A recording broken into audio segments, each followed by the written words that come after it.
right, first off, just a couple things before I really get into anything here. What you guys just saw, some of y'all may think that was a push-up competition. Let me tell you what that was. That was a man. Everybody knows I'm military. I'm retired military. I did push-ups for breakfast. Let me tell you something. What I just saw was somebody who is willing to put up. A person who's willing to get into the fight. Got a lot of politicians out there that talk a good game. But Anthony will step up and show what he's got.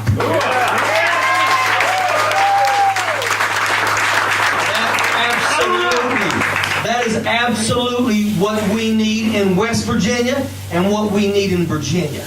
We need it all over the United States of America. Come here, Marine.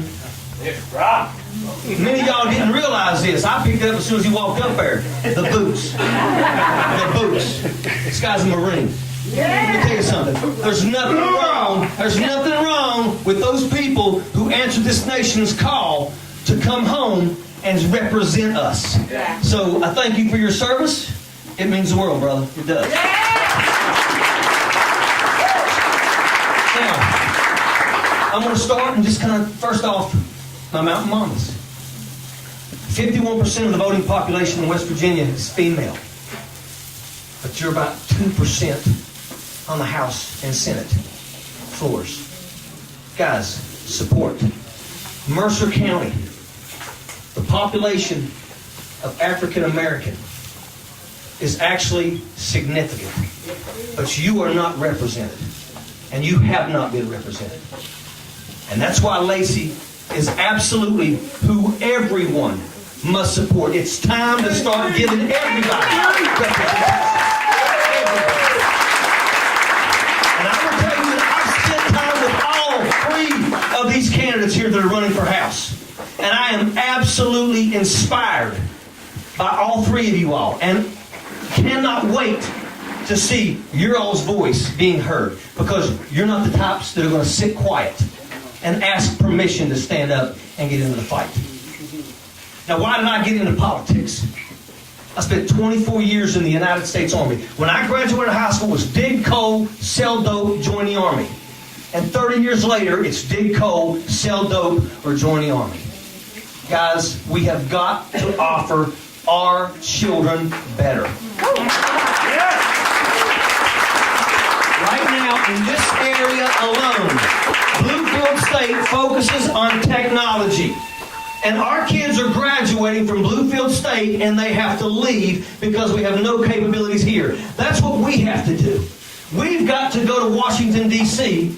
and establish relationships with people who are willing to come to West Virginia and give us an opportunity. I don't want to have to buy a plane ticket to see a grandchild, and neither does anyone in here right now. But I'm sure many of you do.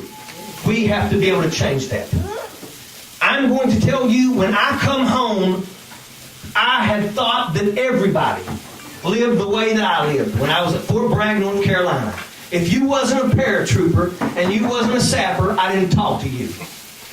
If you wasn't a military spouse, my wife did not know you. And if you wasn't a military brat, my kids did not play with you. Because we lived on a military base and that's all we knew.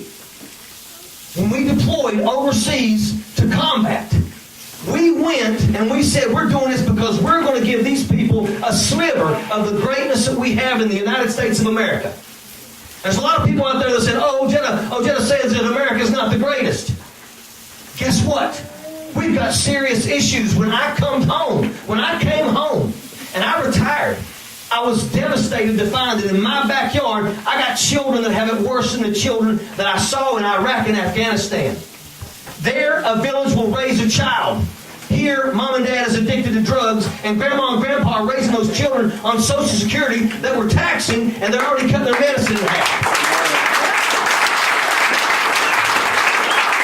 That's why I got involved. I support unions. I come from over 200 years of United Mine Workers of America. We've got to give people a seat at the table. Unions are absolutely under attack, and they're doing this because they want to shut down the voice of the people. Make no mistake about it. Those jobs right now in those mines unions that make $90,000 a year. The day the unions are gone, those jobs become $30,000 a year. And nobody will have representation to fight for your back. That's why we must support. We must support our unions. If you're not a member of a union, then you need to unionize. If your job doesn't have a union, unionize.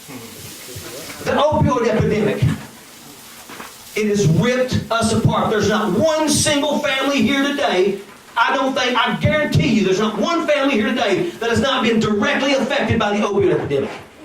Guys, let me tell you something. For 2 years in a row, 60,000 2 years ago, 70,000 this year. We have lost more lives 2 years in a row than all of the lives lost during the Vietnam War. Yep. Who is the enemy here? Think about that. Nobody has the guts to stand up and check Big Pharma. We will.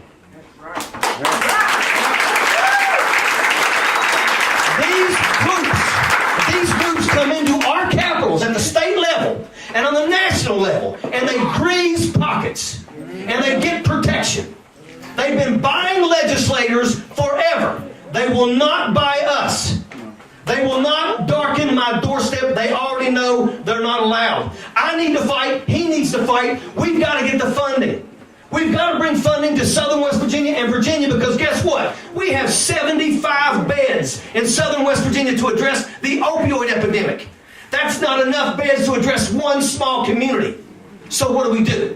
We've got to fight for better. Now, I'm going to tell you, I'm a Democrat, and I'm going to die a Democrat. And I'm a Democrat, and it doesn't mean that the Democratic Party has always followed this. But we've got to get everyone back. All Democrats have to start fighting for what being a Democrat really is. Taking care of our working class citizens, supporting unions. Taking care of our sick by offering a non-addictive form of pain management, cannabis. Let's allow these people that are suffering from multiple sclerosis, severe ADHD, post-traumatic stress disorder. Oh, by the way, it's not just soldiers.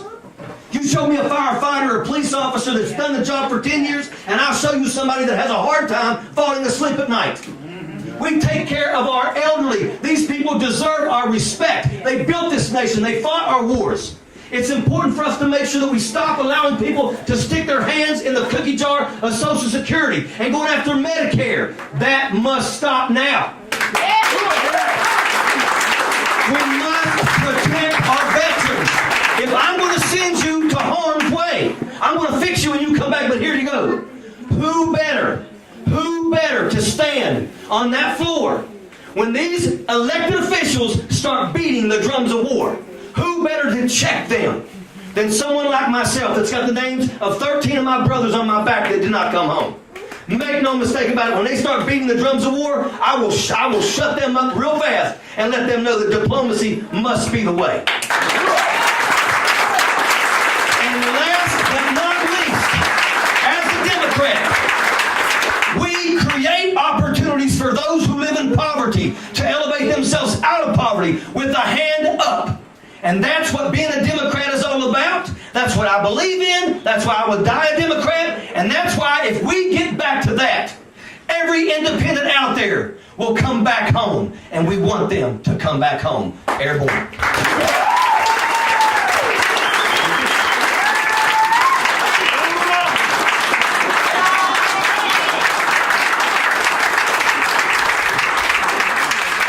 So much to our candidates for taking the time to explain to us what their policy points are. I wanted to give, just make 2 announcements and then open up the floor for questions for any of the candidates that are running from you all. First,